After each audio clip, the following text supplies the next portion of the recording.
What's going on, everybody? Surprise, Good surprise, morning. surprise. I am not Mike Carson, but this is Jason Shadow. And how you doing, man?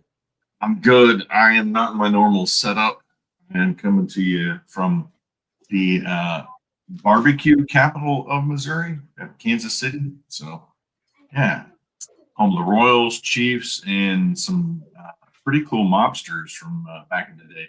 I was sitting with dinner with some people from the conference we're at, and we were talking about the mobsters back in the day. You got a World War I history museum here. I'm like, man, this place is pretty cool. I Nice. How really long are y'all there gave you for? much. Just till tomorrow. We got here last night. The conference we're at today is just today from 9 to 9. And it's audio visual world. It's called the MBH experience. So pretty stoked. We have a client local to us that turned us on to this. Like, you guys need to be there. It could be a good audience for you. So we're giving it a try. Do Yeah. you guys enjoy going to all these conferences that y'all get to go to? I tell you what, from a marketing perspective, it's really where we get the most clients from is going to vendor shows and being a vendor. So, yeah, it can be a blast or it can be a big pain. Like for us going all the way to Vegas, we're not big Vegas people. Like we don't like to like sit and gamble all of our money away. We've seen a bunch of shows out in Vegas, so for us, it's anymore. It's kind of like we've been there, done that. Now we just fly in for the trade shows, then get out, spend a little bit of time with some clients, and that's it. So, yeah. Nice. Well, it's awesome to be on here with you this morning. Mike is at a conference as well. He's at a marketing conference this week, and Oh, he suffered in Miami. Oh, yeah, poor Mike. baby. Keep Mike in your prayers. He's down there suffering in Miami at a conference. Sharpening his skills as well.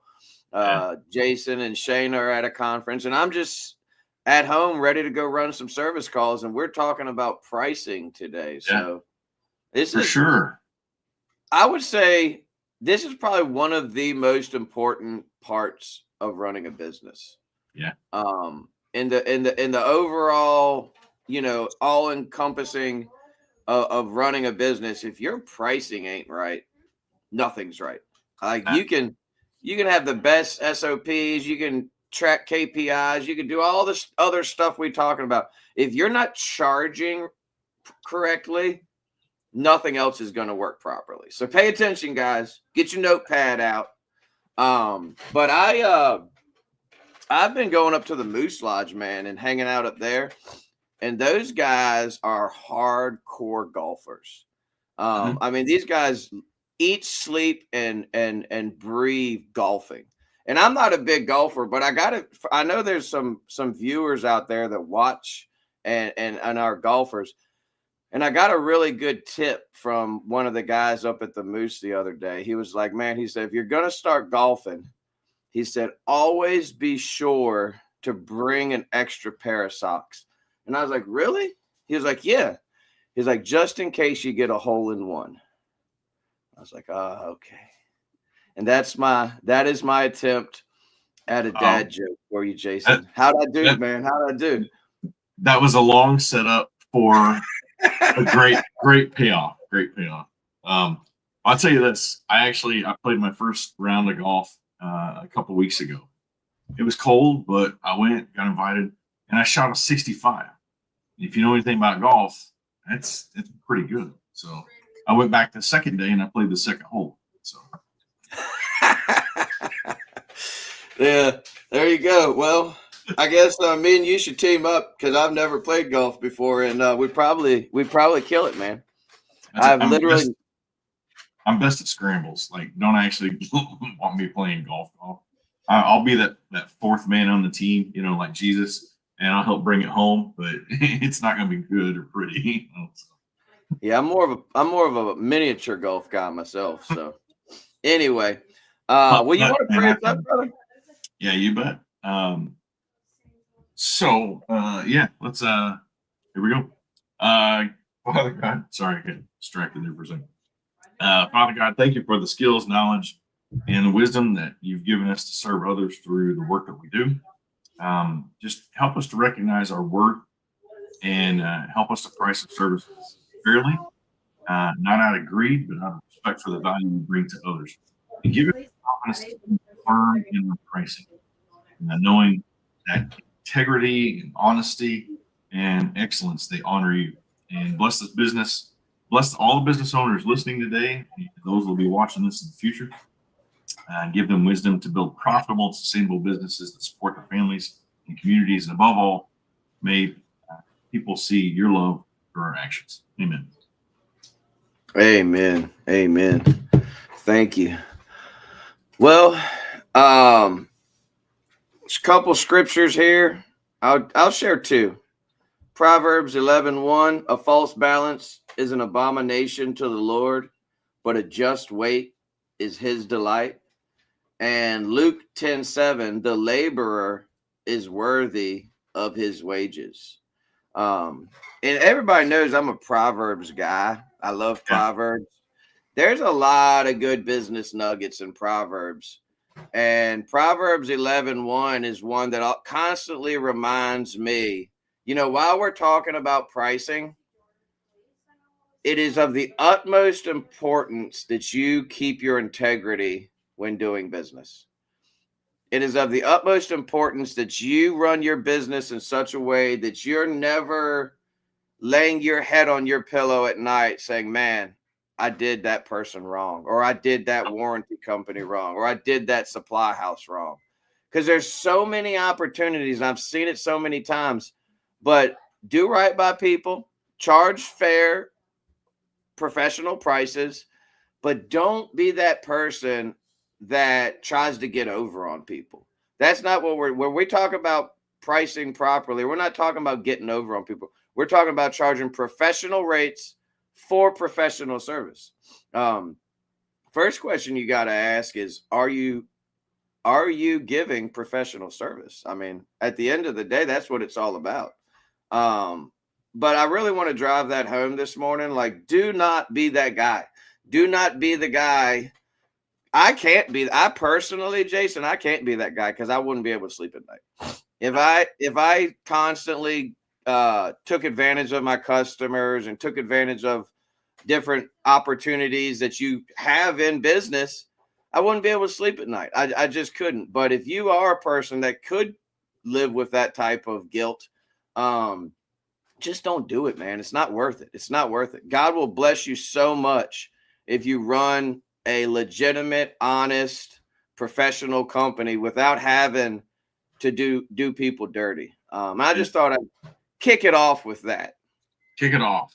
There you go. How about we say hey to a few people? We got a few people jumping on this morning.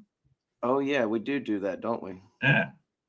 We got Mr. Parsons in the house. Howdy. Long-time faithful viewer. We got Mr. Howard in the house. Good to see you, sir. Thanks for tuning in. If you're watching and you haven't said good morning, make sure you drop a good morning in the comments because we're here. We want to recognize you. We want to say good morning. And so we appreciate you guys tuning in. For sure. A good question, I think, to kick off is, how are you figuring out what to charge?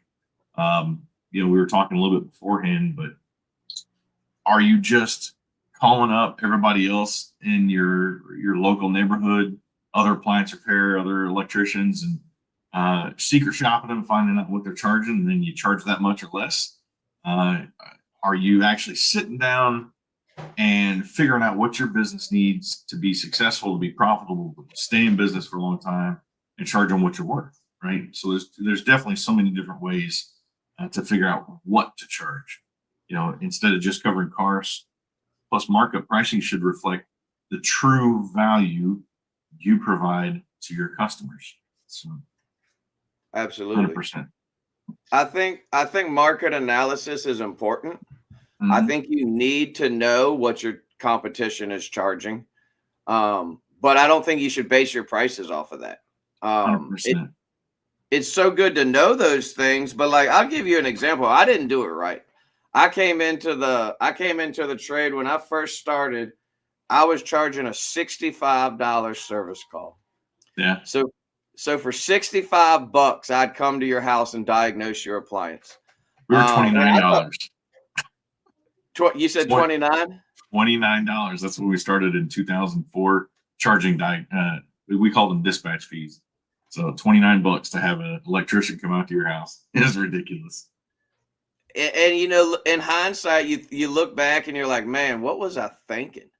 Right. But then I looked around to the guys that were similar to me in the area, and they were charging the exact same thing. They were charging $65, $75. And when I first started raising prices, my business partner was so nervous. Austin was so nervous. He was like, man, they're not going to pay 75. They're not going to pay 85.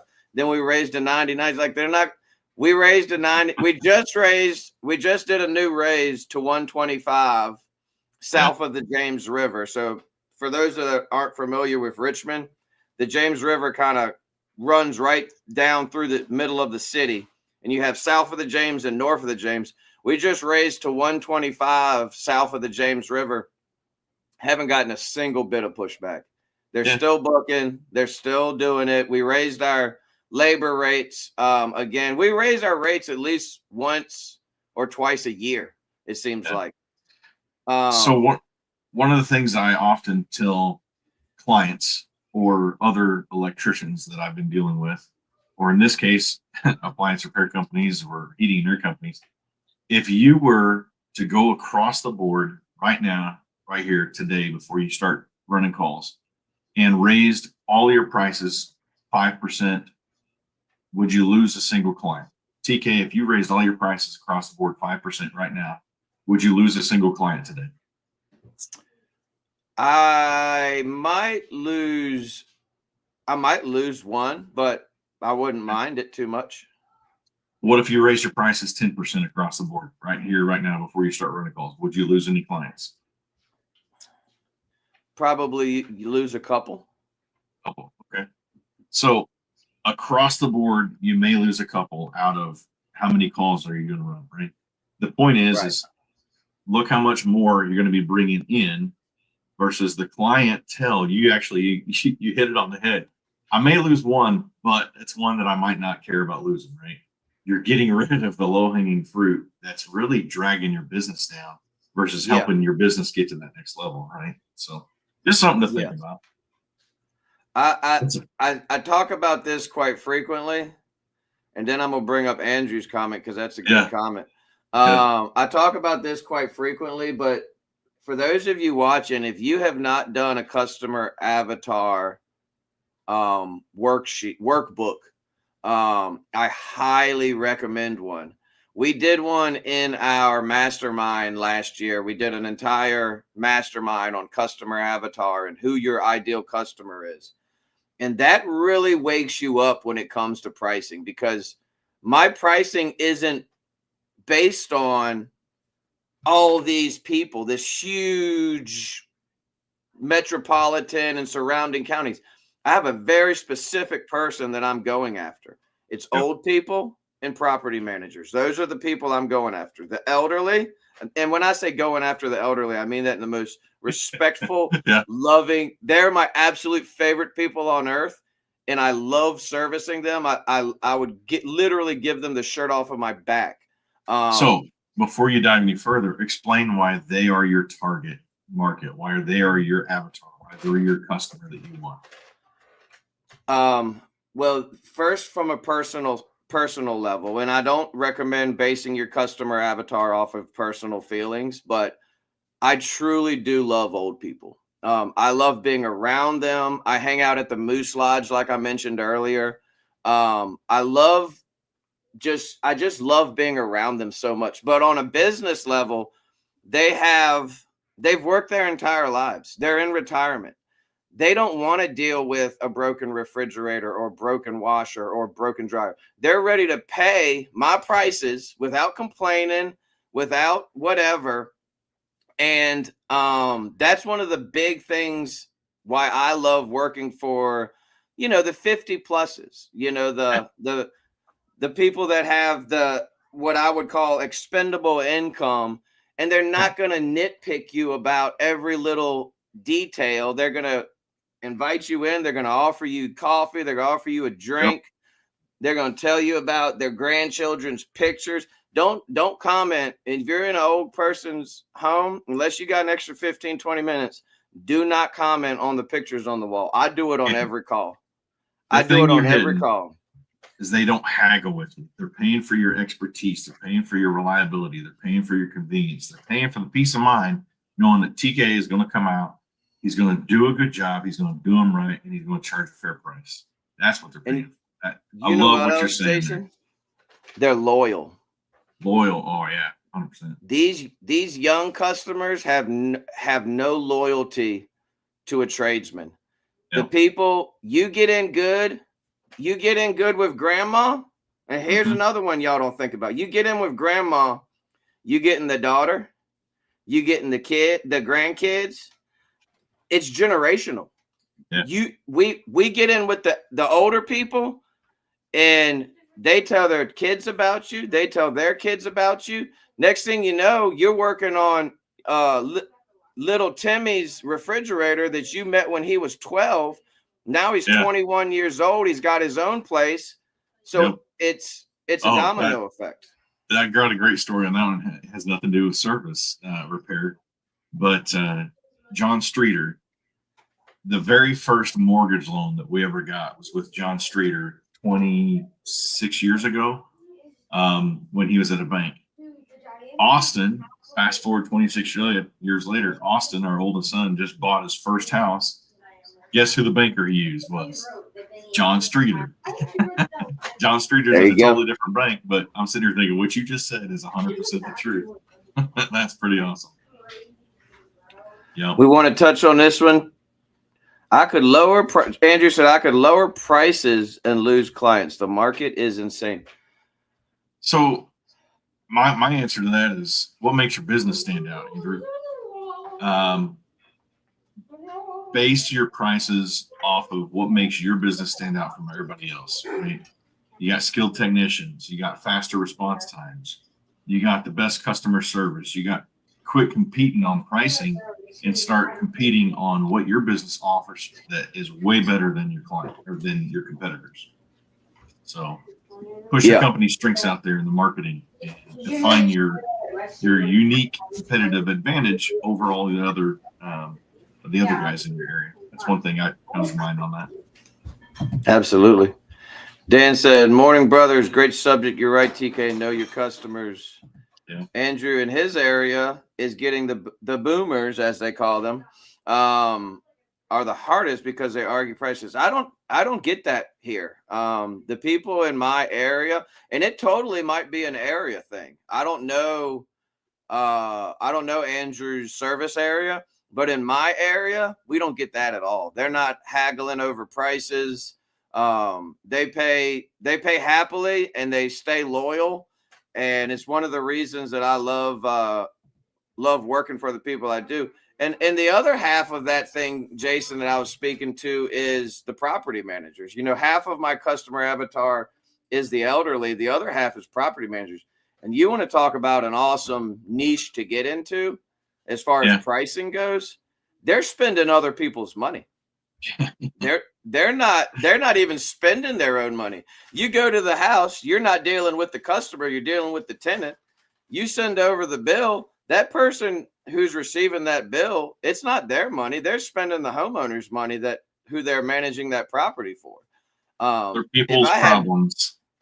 If I had one little nugget to give you guys is if you're not doing property management work in your area and you feel that it's something you could be doing, seek it out and start doing it because it is a game changer.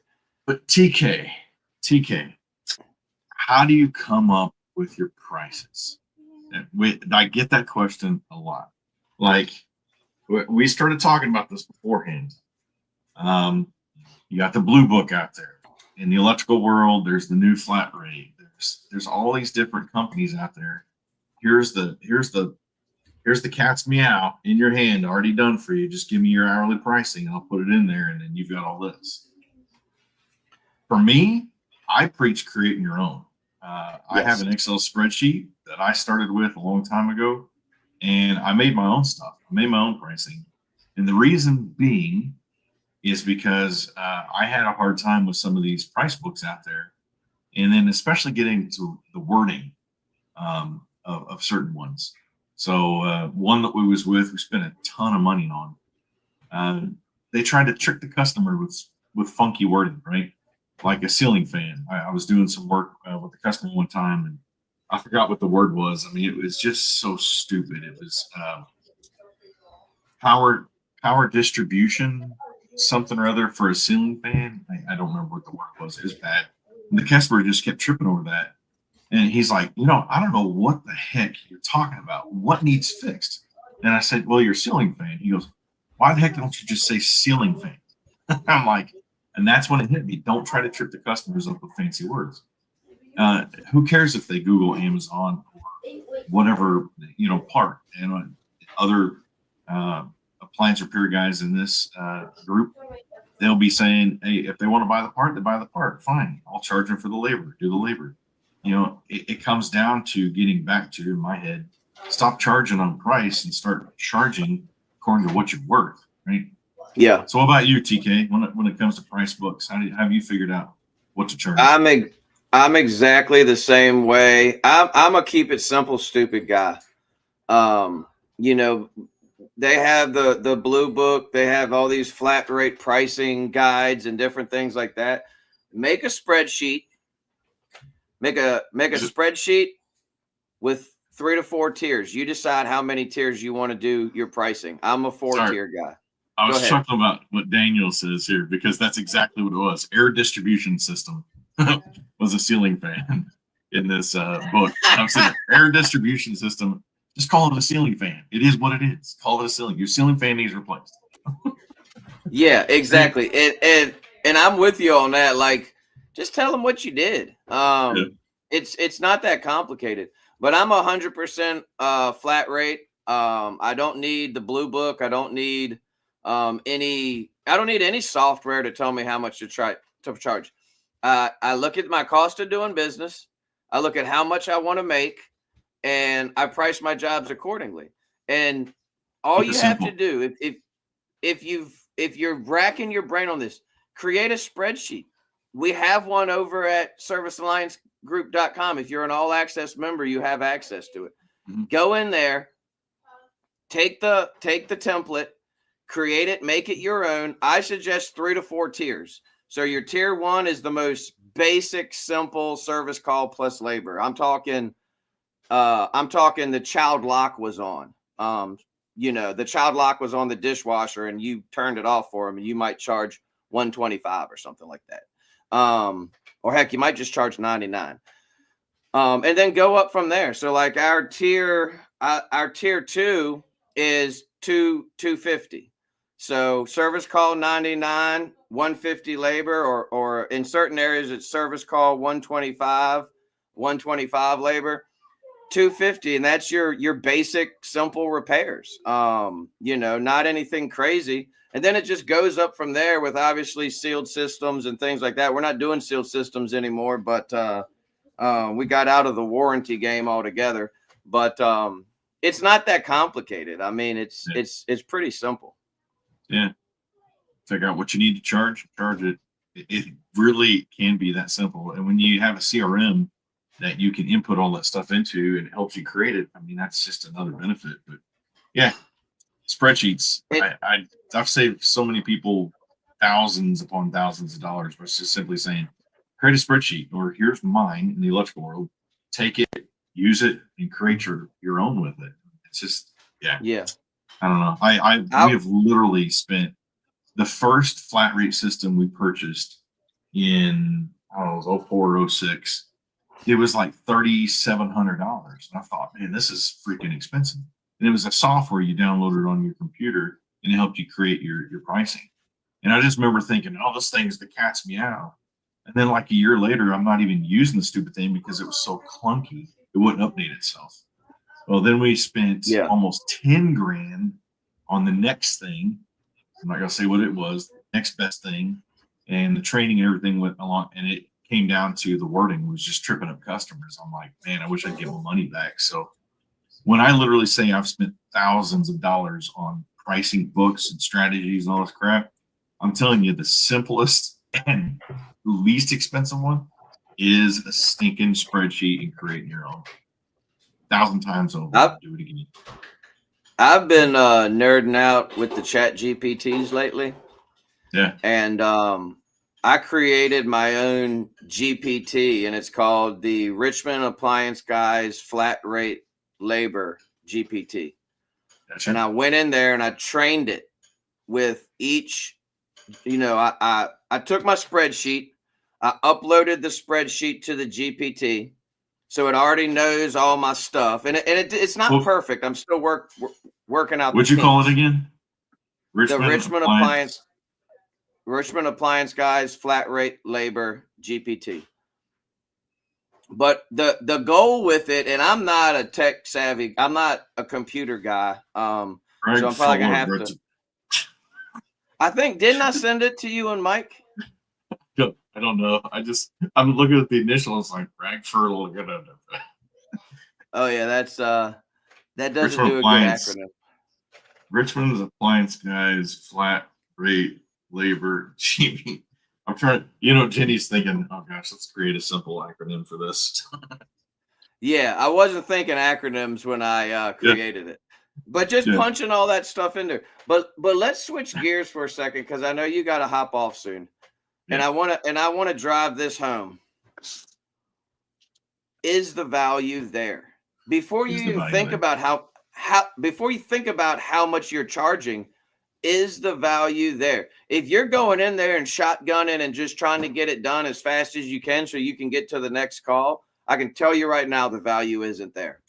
Yeah. I tell every single customer. I had a customer call me the other day. She had an LG electric range with the touchpad burners. Dumbest design ever made. Why would you put a touchpad to control your burners?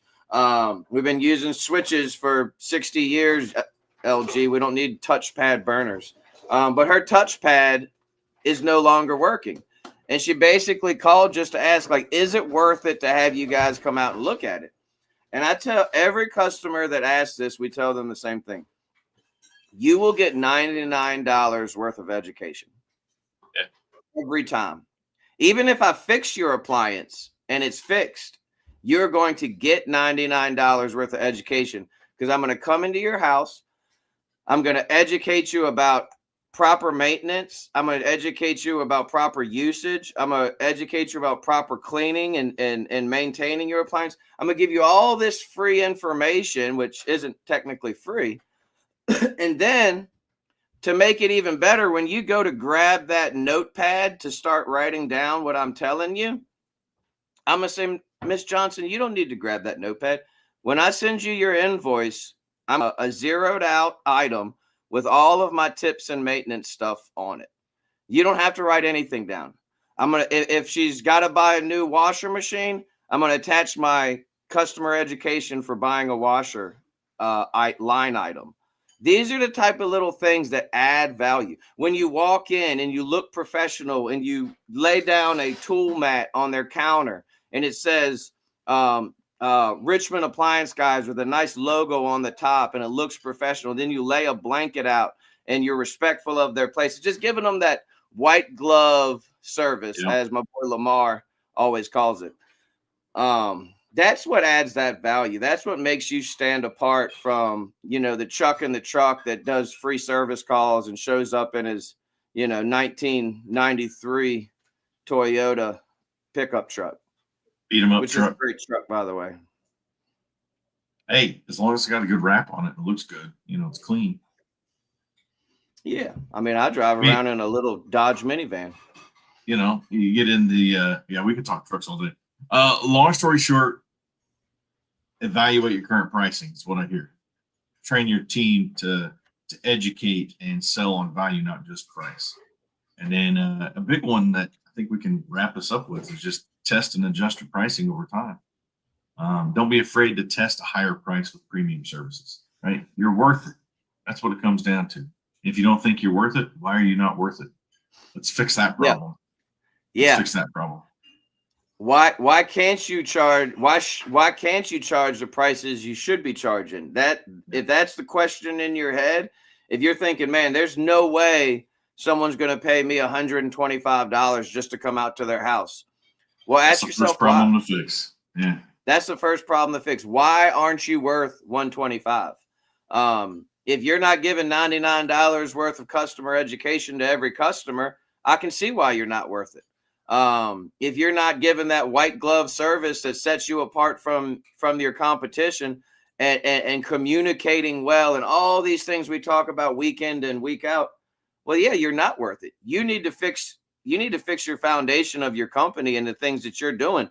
But if you've already got that, like I'll use Andrew as a example, because I've spoken to Andrew enough, and I know that he runs a top-notch company. He's able to charge professional prices because he's a professional business owner doing professional work. Guys like Dr. Dan, he's a professional. He's got years and years and years in this business, out there doing professional work. So as part of elevating the industry, your part of elevating the industry is stepping your game up and evaluating. When was the last time you did a SWOT analysis on your business? When was the last time you looked at the strengths of your business, the weakness of your business, the opportunities that might be there that you're not taking, and then the threats to your business? You need to be doing them at least twice a year. And if you're not, start doing them. I went off on a tangent. I'm sorry, Jason. Preach, preacher, preach. Good stuff. Good stuff. I think we could do like a part 2 to this thing. I mean, so much meat here when it comes to pricing. Yeah. I tell you. Well, hey, I don't have a guest for Friday. So. Friday I'll be on my way to Florida, so yeah, probably not going to be a good one. Austin's having his wedding ceremony on the beach Saturday night, so we're driving down to Florida. Yeah, fun stuff. Congratulations. Right. Yeah, one in the books, and we got another one in May. My youngest son's getting married in May. So, beautiful fun stuff.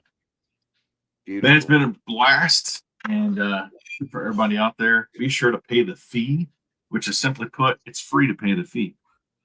Simply put, like, share, subscribe to Service Alliance Group, My Office Help, TK's Business, Richmond Appliance guys. Yeah, that's an easy way to help us out for sure. You got a mastermind coming up, looks like. We do have a mastermind coming up March 15th, Digital Marketing Budget Masterclass. And none other than Mike Carson himself is going to be heading that up. So if you're not a all access member and you're not getting in on these masterminds, I highly recommend getting over there. Use Appliance Alliance, all caps, Appliance Alliance, all caps, for 20% off your membership, and get into these masterminds so that you can start stepping your game up. Thank you for having me on, man. I appreciate it. It was fun. I was a little nervous just because it's a different setting, not because of you. I like you just fine, but it's just a different setting. And I was a little bit nervous for some reason this morning. You know, your dad joke was good, so that's all that matters. You brought your A game. Yes. Well, I appreciate you, brother. You guys have a great day. Jason will see you next week, and I will catch you on Friday. Peace. Have a good one.